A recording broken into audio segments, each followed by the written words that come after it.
अब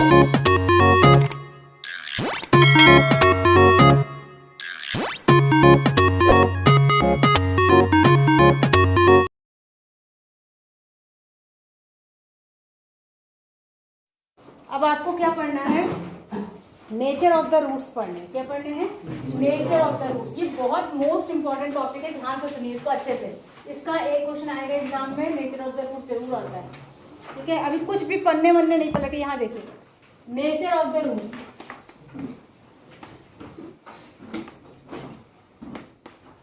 देखो एक क्वाड्रेटिक इक्वेशन हम पढ़े ना, क्वाड्रेटिक इक्वेशन की स्टैंडर्ड फॉर्म क्या होती है बताइए जरा, बोलिए। पूरा चैप्टर पढ़ चुके हैं आप तो। क्या होती है?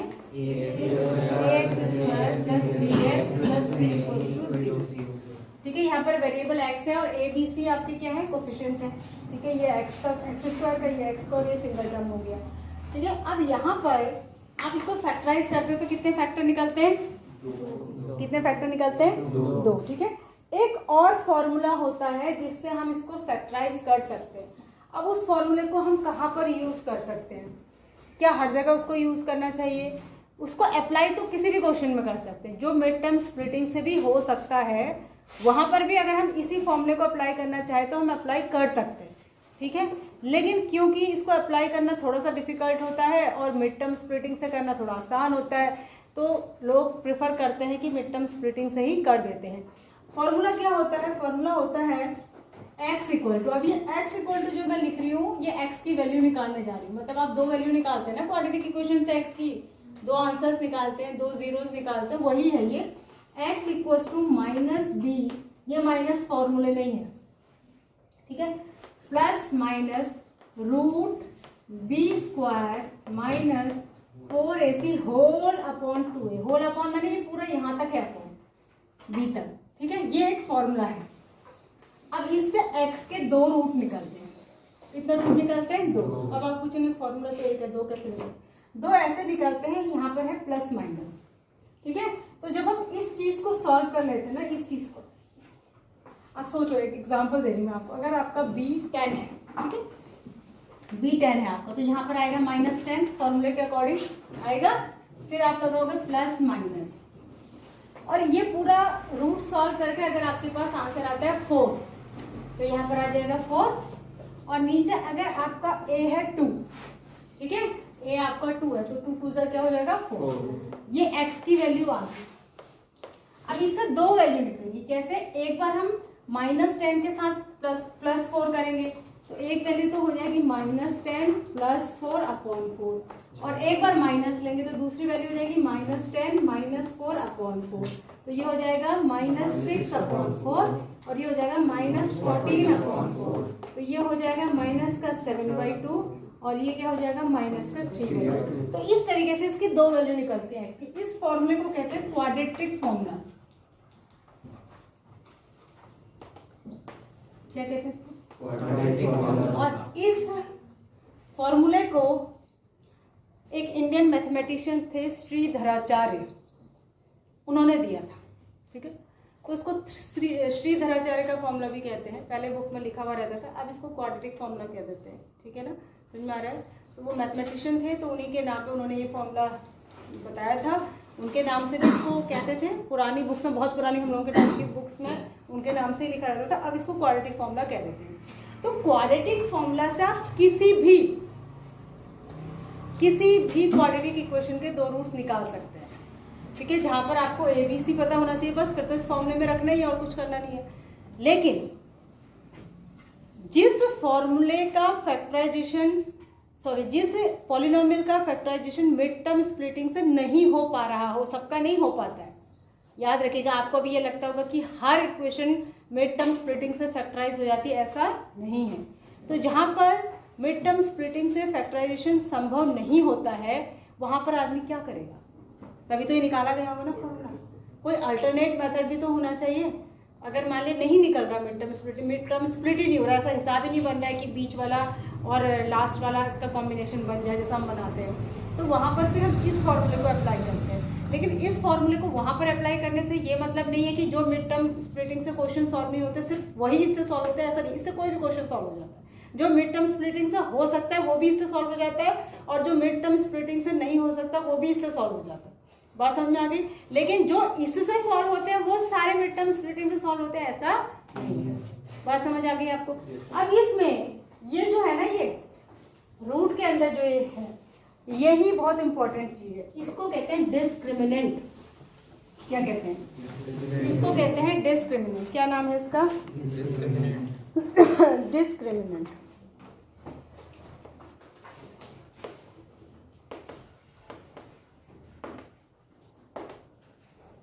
डिस्क्रिमिनेंट क्या होता है? B square minus 4ac। ये बहुत इंपॉर्टेंट चीज है। इसी से रूट्स का नेचर पता चलता है कि वो किस तरीके के होंगे। रूट्स का नेचर किस पर डिपेंड करता है? डिस्क्रिमिनेंट।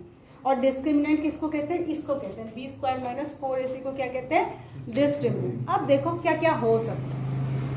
कोई भी इक्वेशन में आपको एक इक्वेशन का एग्जांपल लेके बता देती हूँ। कोई एक इक्वेशन ले लेते हैं, क्वेश्चन सही ले लेते हैं कहीं लिखिए। जैसे ये है 2x square minus 3x plus 5। एक इक्वेशन ये है 2x square minus 3x plus 5 plus ये ना, ठीक है। अब इसमें देखो a क्या है 2, b क्या है -3, c क्या है 5। अब जब भी आप b स्क्वायर माइनस लिखना कुछ नहीं है, you have to concentrate on the board. आप इसको समझ लीजिए, लिखने के लिए पूरी जिंदगी पड़ी, लिखेगा कोई कुछ नहीं। यहाँ देखो तो यहाँ से अगर आप बी स्क्वायर निकालेंगे तो बी स्क्वायर कितना हो जाएगा? -3 का स्क्वायर यानी 9। 4ac निकालिए यानी 4 इंटू ए इंटू सी यानी कि 4 इंटू 2 इंटू 5 40। अब बी स्क्वायर माइनस 4ac करिए यानी कि 9 माइनस 40 यानी कितना आएगा? 31 माइनस ये आएगा, ठीक है। ऐसा हमेशा जरूरी नहीं है कि बी स्क्वायर माइनस 4ac आपका माइनस में आए। जहां पर b कोई बड़ा नंबर होगा तो उसका स्क्वायर हो सकता है 4ac से ज्यादा हो, तो उस समय B square minus 4ac solve करने के बाद कोई प्लस का नंबर भी आ सकता है, ठीक है। या ऐसा भी हो सकता है कि मान लिया बी स्क्वायर भी 16 ही बन रहा है और 4ac को मल्टीप्लाई करा वो भी 16 ही बन रहा है, तो तब 16 माइनस 16 0 भी आ सकता है। तो बी स्क्वायर माइनस 4ac के लिए 3 कंडीशन होती हैं। या तो ये कोई नेगेटिव नंबर आएगा यानी लेस देन 0, या ये कोई पॉजिटिव नंबर आएगा यानी ग्रेटर देन 0, और या ये 0 के बराबर भी आ सकता है, ठीक है। समझ में आ गया? जब ये ग्रेटर देन 0 आएगा यानी पॉजिटिव नंबर आएगा, बी स्क्वायर में से 4ac माइनस करने के बाद जो बचेगा अगर वो कोई पॉजिटिव नंबर है, तो यहाँ पर दो डिस्टिंक्ट रूट, डिस्टिंक्ट का मतलब होता है अलग अलग। अलग अलग क्या मतलब होता है इसका हिंदी में? अलग अलग। 2 डिस्टिंक्ट रूट एग्जिस्ट करते हैं। 2 रूट्स निकलेंगे और डिस्टिंक्ट होंगे माने अलग अलग। जैसे अभी मैंने जो एग्जांपल दिया था उसमें आया था एक -3/2 और एक क्या आया था -7/2। तो ऐसे वो जो रूट्स मैंने 2 बताए थे वो दोनों बिल्कुल अलग अलग चीजें हैं ना, तो उनको कहते हैं distinct root. 2 real root exist करेंगे यानी रूट्स होंगे, यानी कि वो इक्वेशन को फैक्टराइज करके रूट निकाले जा सकते हैं, और वो डिस्टिंक्ट होंगे यानी कि अलग अलग होंगे। अगर बी स्क्वायर माइनस 4ac 0 आता है तो इसका दूसरा मतलब ये भी है कि बी स्क्वायर 4ac के बराबर होगा, ठीक है। तो तब 2 रूट रियल रूट एग्जिस्ट तो करेंगे लेकिन वो सेम आएंगे। जैसे मान लिया कि दोनों आगे 1/2, 1/2। अगर B square minus 4ac greater than 0 होता है, ग्रेटर देन 0 का दूसरा मतलब क्या है? कोई पॉजिटिव नंबर। भाई 0 से बड़ा नंबर जो भी होता है वो पॉजिटिव होता है कि नहीं होता है? तो अगर कोई पॉजिटिव नंबर आता है तो इक्वेशन के 2 रियल रूट एग्जिस्ट करेंगे और वो डिस्टिंक्ट होंगे यानी अलग अलग होंगे। अगर B square minus 4ac equal to 0 आता है तभी भी 2 रियल रूट एग्जिस्ट करेंगे बट वो सेम होंगे, ठीक है। लेकिन अगर B square minus 4ac less than 0 आता है यानी कोई नेगेटिव नंबर आता है तो रियल रूट एग्जिस्ट नहीं करते, ठीक है। रियल रूट एग्जिस्ट नहीं करते हैं। तो ये आपसे पूछता है कि नेचर ऑफ द रूट्स बताओ, तो आपने उसके लिए क्या निकालना है? इक्वेशन को सॉल्व करने की जरूरत नहीं है, क्या निकालना है? अगर खाली नेचर पूछा है, रूट्स नहीं पूछा, खाली नेचर ऑफ द रूट पूछा है, तो आपने बी स्क्वायर माइनस 4ac निकालना और उसी के बेस पे बता देना। लेकिन अगर रूट्स भी पूछा है तो फिर आपको सॉल्व भी करना पड़ेगा। समझ में आ गई ये बात? तो ये बहुत इंपॉर्टेंट टॉपिक है। अब क्वेश्चन में आते हैं तो उससे आपको आइडिया आएगा। देखो पहला क्वेश्चन देख लीजिए, यही है question. Find the nature of the roots of the following quadratic equation if the real root exist find them. अगर एग्जिस्ट करते हैं तो फिर निकालोगे, ठीक है। तो पहला क्वेश्चन, पहले का पहला भी मैं आपको बताई थी, 2x² माइनस 3x प्लस 5 = 0। पहले का पहला 2x² माइनस 3x प्लस 5 = 0, यही है ना। अब आप इसको करते कैसे, मेथड सीखिए पहले, कैसे लिखना एग्जाम में। आप लिखेंगे comparing this equation with standard form of quadratic equation. क्या होती है वो? लिखेंगे उसको आप ax² plus bx plus c। मतलब इसका comparison ax² plus bx plus c से करने पर हमें मिलेगा a = 2, b = -3, हमेशा साइन के साथ ही लेना है, c = 5। अब निकालेंगे discriminant b² minus 4ac = b² का मतलब -3 का स्क्वायर माइनस 4ac, ये हो जाएगा 9 माइनस कितना है 40। तो ये हम लिखेंगे b² minus 4ac is less than 0, negative number है, तो it implies that no real root exist. Real root इसके लिए एग्जिस्ट नहीं करते। समझ आ गया? क्लियर है? कर लेंगे। अब ये कह रहा है इफ एग्जिस्ट, अगर एग्जिस्ट करते हैं तब फाइंड आउट करो। नया बच्चा नहीं है जो आया था थोड़ा बच्चा, ठीक है। अगर एग्जिस्ट करते हैं तो फिर निकालोगे। तो देखते हैं अगली इक्वेशन में एग्जिस्ट करते हैं कि नहीं। इसको बिल्कुल इसी तरीके से आपने एग्जाम में, PT1 में या होम एग्जाम में या फिर प्री बोर्ड में ऐसे ही करना है। अगला देखो एक और, कौन सा बता दे, सेकंड की थर्ड है? Second. 3x² minus 4√3x plus 4 = 0। 3x बोलो जरा, 3x² माइनस 4√3x प्लस 4 = 0। इसका कंपैरिजन पूरा नहीं लिख रही हूँ मैं, आप किससे करेंगे इसको? ax² plus c = 0। तो यहाँ से a क्या मिला 3, b क्या मिला -4√3, c क्या मिला 4। अब निकालेंगे डिस्क्रिमिनेंट, क्या? b² माइनस 4ac, b कितना है ये, इसका स्क्वायर करेंगे -4 × a × c। क्या होगा इसका स्क्वायर? 4 का स्क्वायर 16, स्क्वायर करने पे माइनस का तो प्लस ही हो जाएगा। 4 का स्क्वायर 16, √3 का स्क्वायर 3, 16 3 जा 48 माइनस ये कितना हुआ, ये भी 48, ठीक है। तो ये आ गया 0। तो यानी डिस्क्रिमिनेंट b² माइनस 4ac = 0 आ गया। तो इसका मतलब हुआ 2 equal root exist, 2 equal root exist करेंगे सेम। अब निकालने हैं, अगर एग्जिस्ट करते तो निकालने के लिए कैसे निकालेंगे? x = -b plus -2 b² minus 4ac upon 2a। Quadratic formula लगाएंगे, -b ऑलरेडी माइनस में था और फॉर्मूले में भी माइनस है, तो क्या हो जाएगा? प्लस हो जाएगा 4√3 plus minus b² minus 4ac जो है रूट के अंदर, उसको आप सॉल्व कर चुके हैं ना। वो कितना आ रहा है 0, ठीक है, अपॉन 2 × a कितना है 3। तो ये क्या हो जाएगा 4√3 अपॉन 3 × 6, ये कट जाएगा तो कितना आ जाएगा 2√3। अब +0 यहाँ पर होता है प्लस माइनस, तो +-0 +0 करो चाहे -0 यही आएगा दोबारा भी। तो दो सेम रूट एग्जिस्ट करेंगे, 2√3/3 कॉमा 2√3/3। इसमें +0 करो तब भी वही आएगा, -0 करो तब भी। इसमें से 0 घटाओ चाहे 0 जोड़ दो। क्लियर है? तो 2 इक्वल रूट एग्जिस्ट करेंगे। इसी तरीके से जिसमें डिस्टिंक्ट एग्जिस्ट करेंगे उसमें यहाँ पर 0 नहीं होगा, यहाँ पर कोई दूसरा नंबर होगा तो जब आप उसको इस नंबर के साथ प्लस करेंगे तो दूसरा ही नंबर आएगा, जब इस नंबर से माइनस करेंगे तो कुछ और आएगा। तो दो अलग अलग रूट्स आ जाएंगे। ये सबको क्लियर है कि नहीं? तब मैं आगे बढ़ूंगी। है? अब आप डिस्क्रिमिनेंट का मतलब समझ गए? एग्जाम में आता है तो आपको कोई दिक्कत तो नहीं होगी। चलिए आगे बढ़ते हैं।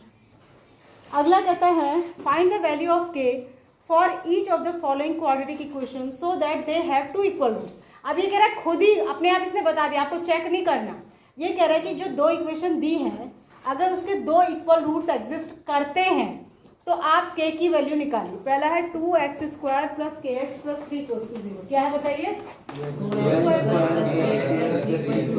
ये अब इसमें खुद ही बता रहा है कि इसके दो इक्वल रूट एग्जिस्ट करते हैं। जब एग्जिस्ट करते हैं खुद कह रहे हैं तो इसका मतलब ये हुआ कि b² - 4ac 0 के बराबर होगा। चेक नहीं करना है, इक्वल एग्जिस्ट करते हैं कह रहे तो 0 होगा b² - 4ac। ठीक है, पहले एक लाइन और भी लिखेंगे आप, comparing this with the standard form. तो स्टैंडर्ड फॉर्म से कंपेयर करेंगे तो a हो गया 2, b हो गया k और c हो गया 3। अब क्योंकि ये कह रहा है कि इसके रियल रूट इक्वल एग्जिस्ट करते हैं तो b² - 4ac 0 के बराबर होगा। तो b क्या है? k² - 4ac = 0। तो k² - 3 2 जा 6 6 4 जा 24 = 0। तो k² = 24।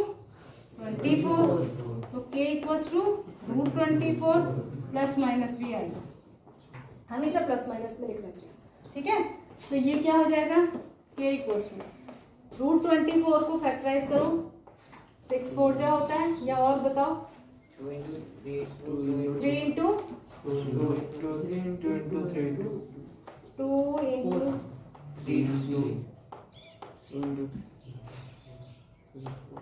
ये होगा ना। तो इसका 2 बाहर आ गया, ये आएगा 2√6 ही आएगा, 2√6 ही आएगा। ठीक है, अब 2√6 प्लस माइनस, हमेशा प्लस माइनस लगाया करो। ठीक है, k की वैल्यू क्या वाली थी? Plus minus 2√6। ठीक है, तो ये k की वैल्यू पूछ रहा था आपसे, k की वैल्यू कैसे लगाना है? खुद ही इक्वल टू के इक्वल रख देंगे। अगर ये कह रहा है कि इसके दो रियल एक जैसे रूट यानी सेम रूट एग्जिस्ट करते हैं। ठीक है, हमेशा देखो अगर ये प्लस माइनस आप लगा के नहीं आएंगे ना एग्जाम में तो यहाँ पर आपका आधा नंबर काट लेगा। और बच्चे क्या सोचते हैं, देखो बचपन में आपको ना पूरी बात नहीं बताई जाती। क्यों? क्योंकि तब आपका मेंटल स्टेटस उतना नहीं होता कि आप उतना समझा सके, आप समझाया जा सके आपको। जैसे जब आपको शुरू में बताया जाता है कि इफ x² = 4 तो x = आप समझते हैं 2, यही समझाया जाता है आपको शुरू में, क्लास 6 में 5 में जब बताया जाता है। लेकिन एक्चुअली ये ऐसा नहीं होता, ये होता है x = +- 2। ठीक है, अगर x² की वैल्यू 4 है तो x की वैल्यू क्या हो सकती है? +- 2। हम ये नहीं कह सकते कि 2 ही हो सकती है। क्यों? क्योंकि 2 का स्क्वायर भी 4 होता है और -2 का स्क्वायर भी 4 ही तो होता है। तो 4 का स्क्वायर हम स्क्वायर रूट ये थोड़ी कह सकते कि सिर्फ 2 ही होगा। 4 का स्क्वायर रूट -2 भी तो हो सकता है। बात समझ रहे हैं? तो दोनों पॉसिबिलिटीज होती है, इसलिए x की वैल्यू हमेशा +- 2 होगी, क्योंकि +2 का स्क्वायर भी 4 होता है और -2 का स्क्वायर भी 4 ही होता है। तो 4 का स्क्वायर रूट में दो पॉसिबिलिटीज होंगी, +2 या -2। तो ये आपको पहले नहीं बताया जाता 6th में 5th में, क्योंकि तब आप उतना समझ नहीं सकते। लेकिन आप समझिए, बच्चे क्या करके आते हैं, k² = 16, k = 4 लिख के आ जाएंगे। तो इसमें आधा नंबर काट लेगा, यहाँ प्लस माइनस लगाना है आपको। तो k कैन बी +4 और -4, क्योंकि square of +4 = 16 and square of -4 is also equal to 16। तो देयर आर 2 पॉसिबिलिटीज। ठीक है ना। एग्जाम में ये इस बार बोर्ड में आया था, वहां पर k की वैल्यू निकालनी थी, बच्चों ने खाली 4 लिखा था। तो वहां क्या होना चाहिए था? +- हमने आधा नंबर काट दिया। क्या कर सकते, 2 नंबर का क्वेश्चन था। तो जिसने +- 4 लिख दिया उसको 2 आउट ऑफ 2 दे दिए, जिसने खाली 4 लिखा है उसको 1.5 दिया। ठीक है, क्योंकि दोनों को एक जैसे भी नहीं दे सकते। एक बच्चे को पूरा अच्छे से पता है, उसने +- 4 लिखा है, और एक बच्चे ने सिर्फ 4 लिखा है। हालांकि वहाँ पे गलती मैं ये नहीं मानूंगी कि पूरी की पूरी बच्चे की है।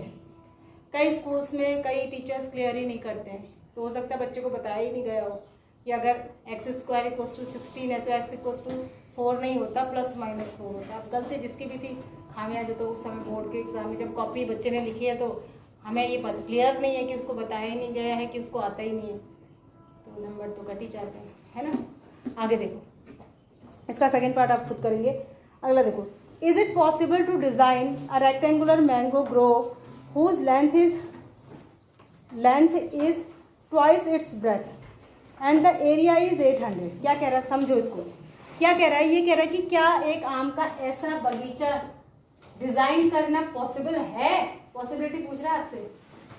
अब आपको एग्जाम में मान लिया ये क्वेश्चन आ जाए तो आपको पता कैसे चलेगा कि ये डिस्क्रिमिनेंट से रिलेटेड क्वेश्चन है, प्रैक्टिस, वरना आप इसको एक जनरल वर्ड प्रॉब्लम समझेंगे और आप सोचेंगे कि मैं कैसे बताऊं कि ये पॉसिबल। अभी तो ये चैप्टर 4 के 4th एक्सरसाइज में है, जिसमें आपको पता है क्लास के अंदर बैठ के कि मैं यही चीज़ पढ़ रहा हूँ, लेकिन जब 10 चैप्टर में से बोर्ड का एक क्वेश्चन पेपर आएगा तो आप कई बार अंदाजा नहीं लगा पाते कि कौन सा क्वेश्चन किस चैप्टर से आया हुआ है।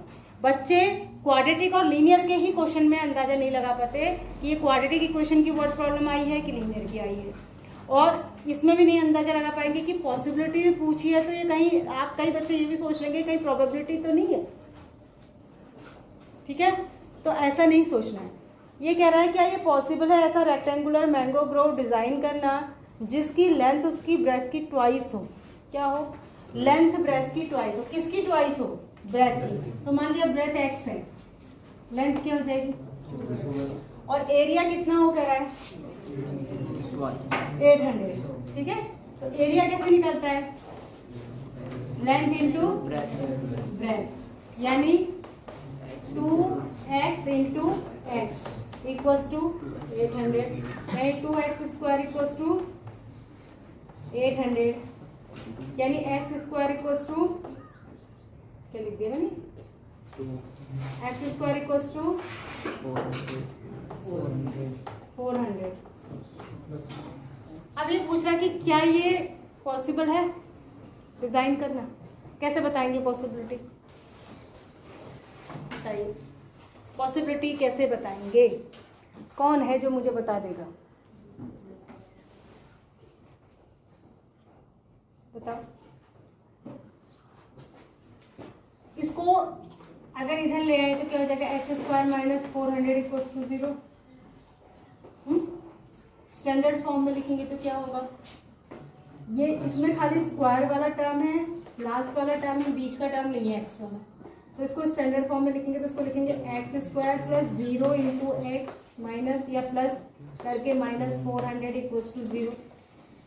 तो यहाँ से a क्या हो गया 1, b क्या हो गया 0, c क्या हो गया माइनस 400, b स्क्वायर माइनस 4 ऐसे निकालो, b स्क्वायर माने 0 को स्क्वायर माइनस 4,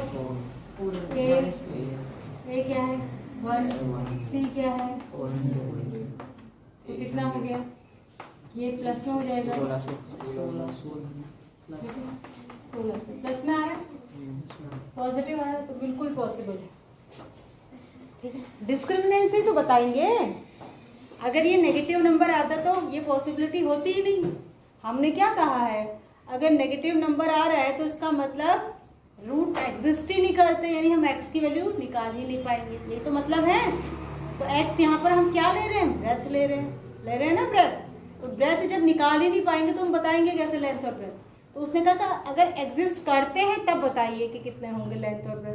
तो एग्जिस्ट कर रहे हैं, यहीं पर एग्जिस्ट कर रहा था, एक्स स्क्वायर इक्वल्स टू 400, तो एक्स इक्वल्स टू कितना आ जाएगा 400, किसका स्क्वायर होता है 20, आने को प्लस माइनस 20 आएगा, लेकिन प्लस 20 लेंगे कि माइनस, लेंथ या ब्रेथ कभी भी नेगेटिव नहीं हो सकती, तो एक्स इक्वल्स टू क्या लेंगे 20, प्लस का 20 लेंगे, यानी ब्रेथ उसकी प्लस की 20 हो जाएगी, तो लेंथ क्या हो जाएगी उसकी डबल यानी कि 40, और फिर उन दोनों को मल्टीप्लाई करेंगे तो उसका एरिया कितना हो जाएगा 800 स्क्वायर, जो भी है ये मीटर, जो भी जिसमें जिस भी। तो अगर आपको पता करना है कि ये पॉसिबिलिटी है या नहीं है तो उसके लिए डिस्क्रिमिनेंट ही चेक करना है। क्या चेक करना है, डिस्क्रिमिनेंट चेक करना, ठीक है। आगे के 2 क्वेश्चन कल हम एक बार डिस्कस कर लेंगे, पर आप घर में इसको लगाएंगे दोनों क्वेश्चंस को। सिर्फ 2 क्वेश्चन बचे हैं और एक सेकंड का थर्ड बचा है ना, एक फर्स्ट का थर्ड भी बचा है और एक सेकंड का सेकंड बचा है, और 2 क्वेश्चन ये बचे हैं। इनको आप घर पे ट्राई करेंगे, अगर नहीं आएंगे तो कल हम यहाँ पे इसको डिस्कस करेंगे। ये मैं मान के चल रही हूँ कि चैप्टर आपका खत्म, ठीक है। और देखो समरी में नीचे आपको अच्छे से दिया है, देखो डिस्क्रिमिनेंट के बारे में 3 कंडीशंस दिए हैं, इससे पहले पेज में भी दिए हैं, और ये आप लिखेंगे, ये आपको नोट करना है एक्सरसाइज स्टार्ट करने से पहले, ये नोट करना है। ये भी लिखना है कि दिस इज क्वाड्रेटिक फॉर्मूला लिख के, फिर ये भी लिखना है कि दिस इज डिस्क्रिमिनेंट, फिर ये भी लिखना है कि there are 3 condition of nature of roots लिख के, ये 3 कंडीशन आपको लिखनी है ब्लैक पेन से। उसके बाद ही एक्सरसाइज स्टार्ट करनी है, ये नहीं कि डायरेक्ट एक्सरसाइज स्टार्ट करनी। समझ आ गया सबको?